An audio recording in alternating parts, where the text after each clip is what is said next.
Got a great show for you today. I'll be joined by Will Manso of Bally Sports and Local 10 News to talk about the Heat, Pat Riley's press conference, Jimmy Butler's future, and then we get into some media industry talk that I think you're going to enjoy. A fun episode coming up next.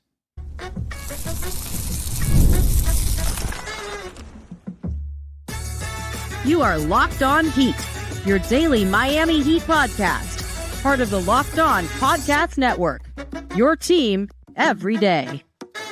You are Locked On Heat, your everyday podcast on the Miami Heat. Whether you're tuning in on YouTube, Odyssey, or your favorite podcast app, thanks for making Locked On Heat your first listen every day, Monday to Friday. Today's episode is brought to you by FanDuel. Make every moment more. Right now, new customers get $150 in bonus bets with any winning $5 bet. That's $150 with any winning $5 bet. Visit FanDuel.com/lockedon to get started. I'm Wes Goldberg here with the great Will Manso. You can see him over at Bally Sports, also the sports director at Local 10 News.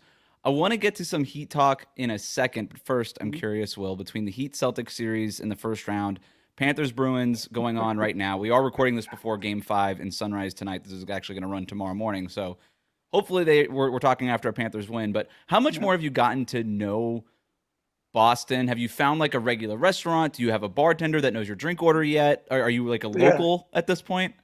You know, it's funny you asked that, Wes, because I've been going to the same breakfast spot, North Street Grill. So shout out to them on the North End. I like that place. So I've been going. So the guy that's there, it's always tending to me. It's a small place. 3 weeks in a row where I've been going pretty much every day. So I brought over the crew from another station for breakfast. And he said, "Oh, these are your friends. They live local." I'm like, "No, they're from Miami." He's like, "Oh, you have Miami friends in town?" I said, "No, I'm from Miami too." He's like, "Hey, you're not local? I don't understand. You're here all the time." So yeah, it's gotten to that point where that literally did happen to me on. I think it was Saturday morning. It was Saturday morning, so it was the day after their win of game about 3. That's how you know, man. That's how you know. I remember when I was covering the Warriors, I was a beat writer and I would travel. And for some reason, we had 2 games in Salt Lake City against the Jazz like in 1 week, but they weren't together. So it was like basically like a Friday and then a Saturday or a Sunday or something like that. And I had the same thing. I went to the same like little cafe twice in a row. And I was like, I've been here more times this week than I went to the bar around the street from my apartment in San Francisco. And it's a surreal life. You end up literally living somewhere else for like a couple weeks at a time. But and then you're at TD Garden for these games, and you were tweeting pictures about being behind a pillar. Do you think they did it on purpose? Was that just trying to take care of the enemy type stuff? What was going on there? I can't believe that would actually be the case. What was funny is, you've been, for those that have been at TD Garden, those older buildings, even though that actual building isn't older, but it's made in that style with the pillars and the rafters, and all the banners and stuff. So it's never a good view up there. But so I get to my seat and I look and it's Will Manso WPLG, and I'm like, this can't be right, because there's just a giant pillar right next to this. So, if I sit like this, then that whole part of me is a pillar, and then I'm kind of watching the game like this because there's a person next to me who has their own seat, so I can't like sit on them. Right. But then to the left of me, I could sit like this, but the pillar's still there, but I'm watching now from this side, this little glance, because there's a person there. So I pretty much am like, all right, I'll just sit in front of the pillar and I'll just go like this the whole game.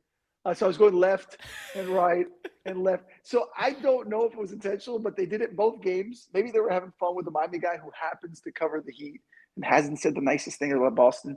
Though I love the city. I mean, the sports teams. So, but I think it wasn't intentional, but it sure as heck was funny that it seemed that way. Here's an idea. TD Garden, Boston, just don't sit anybody there. That was my point. And so like, why would you even like, can you imagine the person who sets up those things, like a media relations staff? Right. They're putting, okay, there's Wes, there's Ira, there's going down the list of people like, oh man, so right up against the pole. You got to find out. We got to do some reporting on this. We got to figure out who's in charge of placing the cards, if they follow you on Twitter, and if they've ever you can't dislike something on Twitter, but maybe if they've ever trolled or I don't know. We got to get to the bottom of this. Definitely have a good sense of humor, because there's no way someone put that card down and didn't start laughing. Didn't start laughing at that moment. All right, let's shift gears to the Miami Heat here. The big thing is the Pat Riley end of season press conference. Yeah. We're going to talk about that. I want to talk about a few other media things and some other Miami Heat offseason questions, but just to start it at the Riley press conference, what stood out to you throughout the 43-minute presser there? I mean, look, anybody who's covered Pat long enough and has been to these news conferences knows that Pat enters with a narrative. Like, he doesn't matter. Like, you could ask him, like, hey, what's today like the weather outside? And he'll be like, this about something completely different. And that's the way it kind of became about Jimmy Butler and what was happening with Jimmy. And the narratives were the games played, obviously, not just Jimmy, but as a whole, availability. And then Butler himself kind of being the center, the focus of that, because he's the superstar. So and my takeaway, Wes, is that he came in with a narrative that he's tired of fighting for the 8th seed. And the beauty of what happened last season is that you can do miracle runs like that. And it's one of the great stories in NBA history. The negative of that is you can then get your butt kicked in 5 games because you got injuries left and right and guys aren't available and the ups and downs of the season. And you're playing the best team in the NBA in the first round. So the narrative was clearly that a message toward availability and a message in particular on Jimmy. You already kind of mentioned it there, but Pat Riley does come in with a narrative, and it did feel like every time he was asked any question about anything, it was, that's awesome, but I want to talk about player availability. Yep. And and there is, in the midst of all that, you've got stories about James Worthy, you've got stories about his day with the Lakers and the Knicks and all these things, and all that covers about like 10 to 12 minutes of the actual press conference is just kind of going down memory lane there with him. Yep. I'm curious, you've covered the Heat for so long. You know Pat Riley, you've covered this team for a long time. Like, how much do you actually read into these press conferences? What can you take away from them? Because he's also not going to give away his cards, right? He's the same guy who would say, I'm not trading anybody, and a week later make the biggest trade in NBA history. So I'm curious, what do you read into these things, having covered him so long? I mean, to your point, Wes, last year he spent like 2 or 3 minutes telling stories about his grandchild watching Garfield with him, Right. So I mean, it's during a news conference. So Pat'll kind of, like, I guess the best way to put it is run out the clock, Yeah. Like, he knows we're going to ask all these tough questions. So he wants to make sure he gets his narrative. But in the filler, he's going to make sure that we get less and less time to fill that narrative. But I think what I take away from it is that, again, there is a focus on that. Now, he's not going to tell us the offseason plan. He's not going to come out and say, I won't trade Jimmy Butler. I will trade Jimmy Butler. Because even the answer that he gave on trading Jimmy Butler was no. I mean, not right now. Right. So I mean, okay, so not right now on this day, but maybe a month down the road, maybe you get an offer and you think about it and things aren't going well. I'm not saying that's what's going to happen. I'm just saying he always leaves it open-ended. He's never going to answer that directly what they're going to do. But I do think that the messages, and we've seen it through the years, the challenges, the guts about LeBron, the challenges of Kyle Lowry a couple of years ago about coming in shape. The challenge to Tyler to be better and Bam to be better in previous years. It may not have been as harsh as what it seemed like this year with Jimmy, but it's clearly there. He knows players now on social media and, with their agents and representatives, they're getting these messages right away. I thought what was interesting too is he said, I didn't meet with Jimmy. Someone said, oh, when you met with the players, you met with Jimmy. He said, I didn't meet with Jimmy. So it was almost like, him and Jimmy hadn't even had this conversation after the season. He's sort of facilitating that first extension of what he's saying about this through the media. And that's intentional. Pat Riley doesn't do anything unintentional. He doesn't make mistakes in that setting. He doesn't make mistakes of like, whoops, I shouldn't have said that. He comes in with a plan, and that clearly was it. It's such a great point. It's a point that we made on the show. It's okay. Like he didn't talk to Jimmy after the season. He referenced a meeting he had with Jimmy Butler and Bernie Lee last summer about being more available. He wasn't as available as he wanted to be. That conversation does not sound like it happened basically since last summer. When he was, and so this is the first time Jimmy Butler is hearing about it. Probably is, oh, Pat Riley's disappointed in my availability from this year. I'm curious about how that's going to affect Jimmy Butler, if at all. It could very easily just blow over, and Jimmy Butler looks at it, laughs, and says, "Whatever, we're cut from the same cloth. I don't care. Maybe I should have been more available." Jimmy holds himself to a high standard just the same. So it could just be like, screw you, dude. Like it could be the opposite, because these guys are proud guys, and maybe Jimmy Butler did feel like all of his injuries were legitimate. I don't know, when you heard that, when you heard the he should shut his mouth if he's not out there, and to me that was the headline. Obviously, that was sort of the attention grabber, but to me it was just how much Pat Riley kept going back to the availability that was almost showed even more frustration that he just couldn't get off of it. When you heard all of that, what did you think about Jimmy Butler, his relationship with the Heat, perhaps even his future in Miami? I mean, I look at it this way. Out of all the relationships Jimmy's had in the NBA, this has been the best one. I think we could say that with even if this doesn't end well, it's been the best one. Not just on success on the court, but they embrace the maniacal nature of Jimmy and the unique nature of Jimmy, because Eric Spoelstra and Pat Riley are probably even more maniacal than Jimmy is. Like when it comes to winning and wanting to improve and putting it all out there. Jimmy, there's no question, as time has gone on here, has found the rhythm on the way he handles the regular season, and whether Bernie, his agent, and other representatives around them, and whether the Heat want to call it a certain way, want to say, well, this and that, it's not, we're not doing management, all that stuff. The reality is they are. I mean, there is a certain effort given by Jimmy during the regular season. That's why there is a playoff Jimmy narrative, that he becomes a different player. And that's okay because it's worked. But at some point, that narrative maybe gets a little watered down, maybe gets a little tiring. And I think the Heat have reached that boiling point. And I'm sure Jimmy has as well, where, okay, where are we going to go with this? Like, Jimmy's thing is like, look, it's worked. Look what happened when I didn't play this season. I'm sure he's thinking that. Like, look what happened when you didn't have me. You may get mad that I say that if I would have played, we would have beaten the Celtics and Knicks, but maybe we would have, because clearly we didn't without me.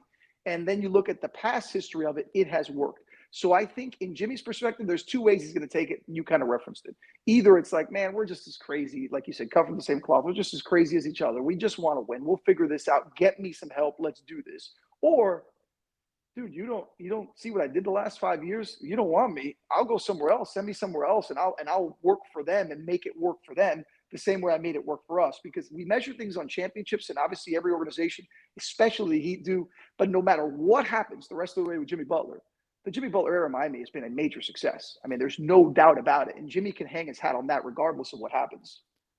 Today's episode of Locked On Heat is brought to you by FanDuel. It's winner take all time in the NBA and NHL, and FanDuel is giving you a shot to bring home a big win of your own. Right now, new customers get $150 in bonus bets with any winning $5 bet. That's $150 to bet on spreads, money lines, player props, and more.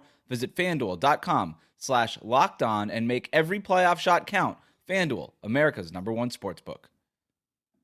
No, you're absolutely right, and we could debate where it is, sort of this Jimmy Butler era, where it ranks among the all-time eras within Miami's 36-year history. But the point is, like, Jimmy Butler, if he wants this max extension, he can walk into Pat Riley's office and say, "Look at what I have done over the last 6 years," and then Pat Riley could say, "Well, you only played 60 games last year, and you're going to your age 35 season," and both sides will have a very fair point in their argument, and it's going to be about finding some sort of middle ground. We'll see. It didn't sound like Pat Riley was in very much of a rush. I think that's maybe more of a negotiating tactic than anything else. Again, no exit interview to say these things, so he's saying them out to the media.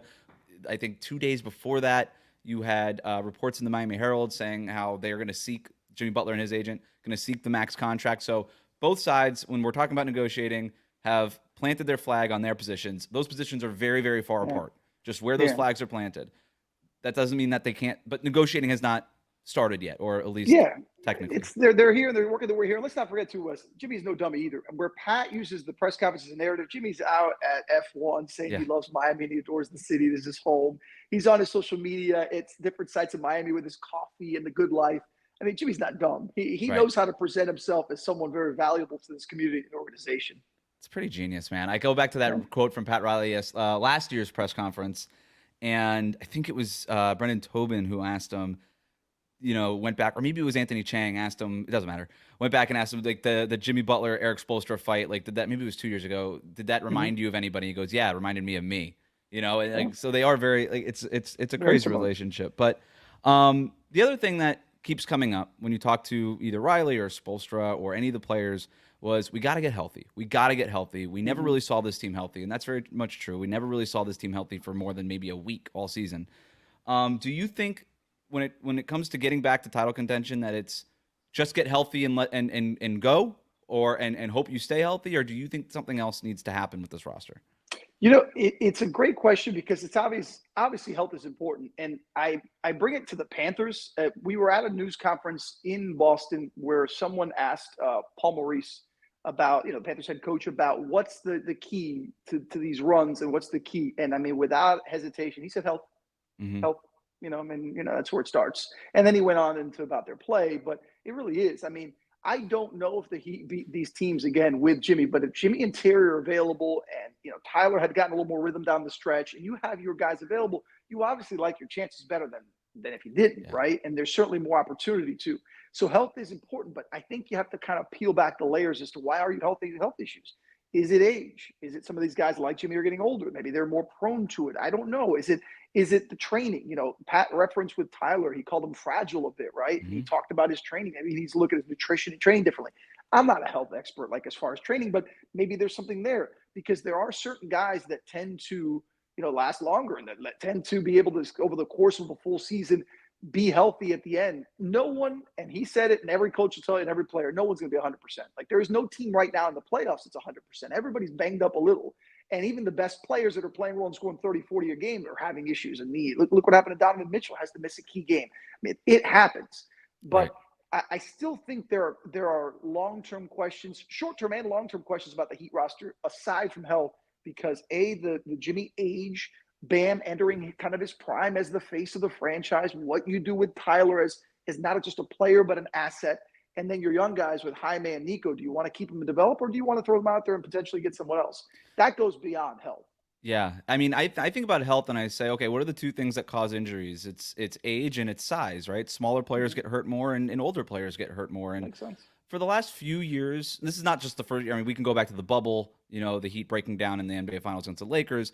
I mean, you talk to players after that Nuggets series, and they talked about how broken down they were. Bam Adebayo was very transparent about all of that, and Jimmy obviously with the ankle thing and all that. So, this has been a longstanding issue with the roster, but the roster has gotten younger, right? Like Jaime Jaquez, Nikola Jovic taking up bigger roles. You get 8 years younger from Kyle Lowry to Terry Rozier, going from a 38-year-old to a 30-year-old. PJ Tucker, who was older, not there. Now it's Jovic starting as a 20-year-old. Like this, it was kind of weird, Will. Like I'm watching the playoffs and Jimmy Butler got hurt, and I'm like, oh my God, this is the youngest team in the NBA playoffs. I mean, we think about the Miami Heat because of those uniforms and everything like that, and the history with this team and Spoelstra and all this. You're like, oh, that's a veteran team. And I'm like, no, this team is a year younger in average age than the Orlando Magic are right now. This is just a team. If you just put this team on paper to start the season and said you're going to be in the playoffs as an A seed against the number 1 seed Boston Celtics, they'd be great. We're just happy to be here. Yeah. And so they are getting younger. I do wonder if they need to add more size. Nikola Jovic is adding some size. He's tall. He's getting bigger. I do think they can go about this offseason and be like, all right, how can we just get dudes who can just stand the brunt of the regular season? Because our best players need to be a little bit more fresh when the playoffs come around. But that's just, who knows how you do that? But that's the size thing is this. We know Pat Riley kind of challenged Spo offensively and defensively, but he said we got to find different things. Offensively, the Heat have to sort of fix things, and that's on Eric Spoelstra, who throughout his course of his career has found ways through roster adaptation and things evolved offensively. He needs another evolving process with the offense, but it can't just be a big guy standing next to Bam. It has to be an athletic big guy standing next to Bam, moving around. Maybe somebody would shoot threes. Those don't grow on trees, but I think that's part of the evolution of what the Heat have to do next offensively is unlock someone like that with size. And look, Jovic could be part of that. He's developing. He could be that. But I think there's more there that they need to go get. Yeah, and then also think about, okay, where is Jimmy Butler going into his 35-year-old season? And what do we think if we do give him an extension, what he looks like going into age 36, age 37 season? And can this guy be the number 1 player? And he was asked, can Jimmy Butler be the top player on a title team? And maybe he can in terms of being a leader and a two-way player and all that stuff. But the Heat need somebody to score a lot of buckets. And I think in the analysis of the NBA, we can get so bogged down in some of the X's and O's and really thinking about the game. But sometimes you just need a dude to go out there and score. And the points per game part really matters. And the Heat didn't have a single player in the top 40 in scoring this season. That is crazy. There's 30 teams in the NBA. This team was in the playoffs. How did that not happen? It's absolutely wild. And so, and a 20-point per game score is not what it used to be, as it's not. Right? It's not the same label. Honestly, you need somebody who could score in the mid-20s consistently. And Jimmy's not that anymore. Certainly, he'd have to be a lot more, active during the regular season and take a lot more shots. And that's not Jimmy's game. Like even Jimmy in his prime, that's not his game. So you can't force it. Terry, they thought would alleviate a bit. He was a 20-point scorer, and Charlotte came over here, was more like a 16-point scorer. But we saw him finding his rhythm before he got hurt, where he was a 20-point plus scorer again. But then again, back to the health question, we never saw it, with everybody around. So it's one of those things where you just go back and forth. There's no real easy answer. I want to get to some media questions. You're so great at your job, Will. I'm so interested in talking to people who are good at their jobs, and we're going to talk about that here next on Locked On Heat. Today's episode of Locked On Heat is brought to you by Prize Picks, America's #1 fantasy sports app with more than 3 million members. It's the easiest and most exciting way to get in on the action while you watch your favorite sports and players. You just pick more or less on 2 or more player stats and watch the winnings roll in. You can now win up to 100 times your money on Prize Picks with as little as 4 correct picks. You can turn $10 into $1,000 with NBA, hockey, and WNBA entries today on Prize Picks, America's #1 fantasy sports app. Prize Picks has something for every sports fan, from basketball and hockey to League of Legends and everything in between. You could pick LeBron, Caitlin Clark, Connor McDavid, Jude Bellingham, all in the same entry. Prize Picks is really simple to play. I can make my picks and submit my entry in less than 60 seconds. Quick withdrawals and easy gameplay and an enormous selection of players and stat types are what makes Prize Picks the #1 fantasy sports app. Prize Picks also offers weekly promotions and special offers for the biggest moments in sports. Prize Picks now offers Apple Pay for quick and easy deposits into your accounts this basketball season. Download the app today and use the code LOCKEDONNBA for a first deposit match up to $100. Again, download the app today at Prize Picks and use the code LOCKEDONNBA for a first deposit match up to $100. It's Prize Picks. Pick more, pick less. It's that easy. Thanks again for making Locked On Heat your first listen every day. We're going to call this Media Corner because that's the name I came up with 5 seconds before the show started. Okay. We talked a little bit about Jimmy Butler and the F1 stuff and how he's so out there in the media and stuff. You've covered a lot of these athletes. Where does Jimmy Butler rank in terms of unique personalities that you've covered? Man, he's up there, but in a it's funny. Unique is a good way because he's unique in a unique way. Meaning, right. He's unbelievably accessible on social media. He's not particularly that accessible in person. And it's when Jimmy came in, right? We never even got a chance to get to know Jimmy. When I say we, I mean everybody in the media because boom, the pandemic hit. Right. So like whatever relationship you're trying to form with a new player and a star player, and you know how it is, Wes. Part of it is they got to trust you. They've got to see that you're not out to get them, that you're not going to take some quote, sensationalize and make them look bad always. That you're just trying to report good news and and when I say good, I mean quality news, right. True news and get it out there, information, whether it struggles or not or good or bad. So it was one of those things where he's so unique in social media, but I don't even know Jimmy that well after all these years, of him being around. Like when he ranks up there, you look at Shaq, Shaq was so available and so Shaq, so he was a unique personality and different teams too, different personalities from other organizations, not just the Heat. Dwayne was always accessible and obviously he was here so long, but to put him in the spot of where he is, he's one of the more unique guys. I don't think there's anybody like Jimmy. As far as the way he is, the way he treats things, and he was always. I've never had a problem with him as far as that is, his personality. It's just he's a unique dude. There's no doubt about it. In Miami Heat history, across the NBA, in NBA history, like there's no players showing up in full emo costume and showing up in a Fall Out Boy video. That's not what. And even just from his friendships off the court, Jimmy Butler has one friend in the NBA, Kyle Lowry, it seems like. I'm sure he has more, but openly he has one friend in the NBA outside of the Heat's locker room, obviously, where today's stars have friends across the league playing for other teams. You never really see it. He's friends with soccer players and musicians. He's out at F1 and then at tennis, he's out watching Alcaraz, and Lando Norris randomly is a friend because of that video they did a few years ago. I mean, it is very eclectic. It is. Friendliest / I hate using the word easiest, and I think you know what I mean by that, but like friendliest, most accessible, easiest interview that you've done. Doesn't have to be just one that comes to mind. Oh, I mean, always. I'll start with Heat. Chris Bosh was always the best. Chris Bosh was always the best. And I miss CB. I haven't seen him around a lot of late. I know he's enjoying life with his family. Good for him. I mean, that's what he wanted to do. He's writing music and reading and traveling the world. But CB was one of the more interesting guys because he knows the game so well, but he's so cerebral. And he would put things in perspective that even as this Hall of Fame basketball player with all the money in the world, he would make you feel like you're in the same space. He never made you feel above that. And I love talking to CB. I mean, he truly was. You want to talk about the word unique, but as far as athletes go, I can't think of anybody who is more unique than him. Just a great conversation at any point that you talk to him, whether it's after a game when they lost or shoot around or whatever, or after a championship. He was just always the kindest, most eloquent guy that you could talk to. Favorite Spoism? I mean, we have enough. We have enough because we were in Boston and it was me and Jax were the only TV guys there. And Jack's obviously doing everything for Heat TV. So great. We were all and Spo was in this mood. It was, I want to say it was the elimination game. So it must have been game 5 and shoot around. And Spo was just like throwing a lot of hey, we got to go out there. Throw you've seen him where Spo just wants to end it and wants to move on. Let's get to the game. Can't wait to the tip. Can't wait to 7 o'clock. And me being a TV guy, I just need the 15-second bite, Spo. Just like, you want to say Spo, can you just say it? So I asked him a question. kind of directing him like, but hey, Spo, you're missing a lot of guys. And he just looked up and he goes, we have enough. We have enough. Like, we're not going to use excuses. We have enough. We aren't going to make, and he goes into the, we have enough.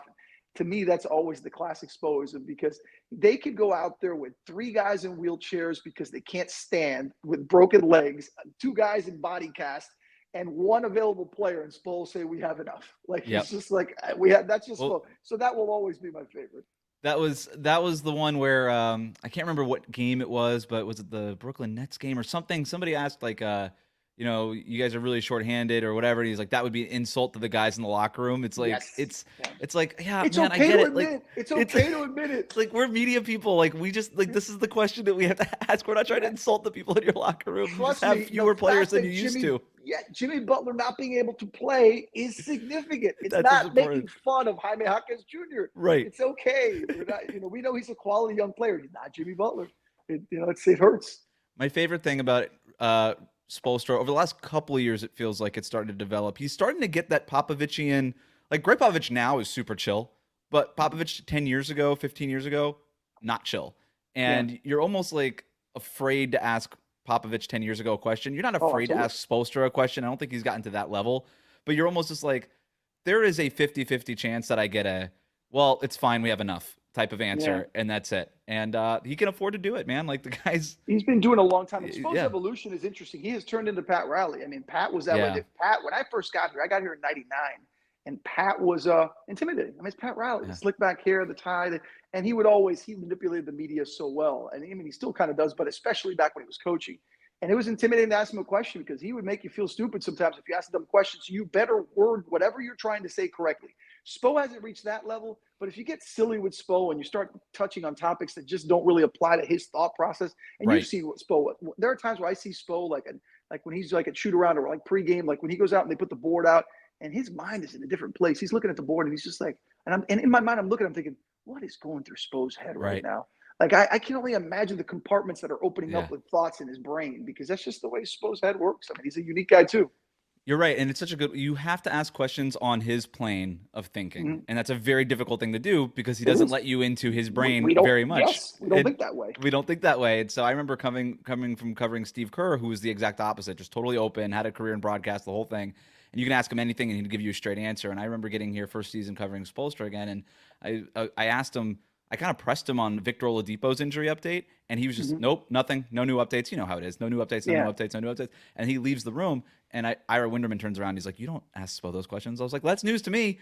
That was news to me. You have to figure it out. You have to figure it out. But I think as a journalist, you have to ask those questions. There is a certain, and that goes back to that fear of Riley. Like, as a young reporter, a couple of times I had moments where Riley made me feel bad, but I was just for asking questions. It wasn't that he was being a jerk. It's just, I know that that's a space he doesn't like to enter. And like you asked Spo, it's not, but you still have to ask him. Yeah. And he's going to say that's not the way it works. But, I don't think there's anything wrong with that. That's just the way he is. 2 more questions, then I'll let you go. And I really do appreciate the time here. What's the secret to a good winner's circle interview?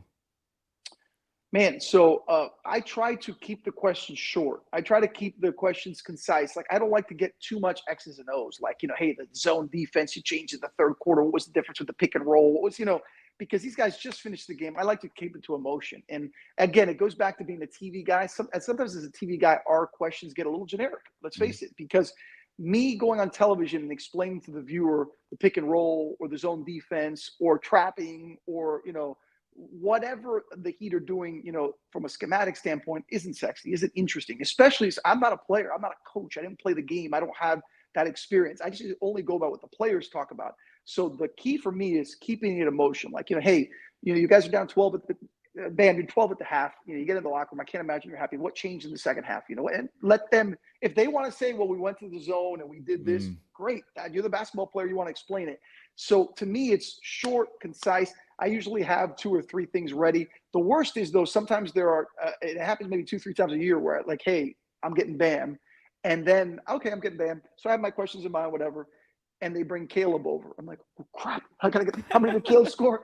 16 is 5 of 8 from 3. You're running around scrambling. You're trying to get it. So, but keep it short, concise. If you get too complicated, you start to stumble and get wordy. And then you lose what you're trying to get to in a quick interview.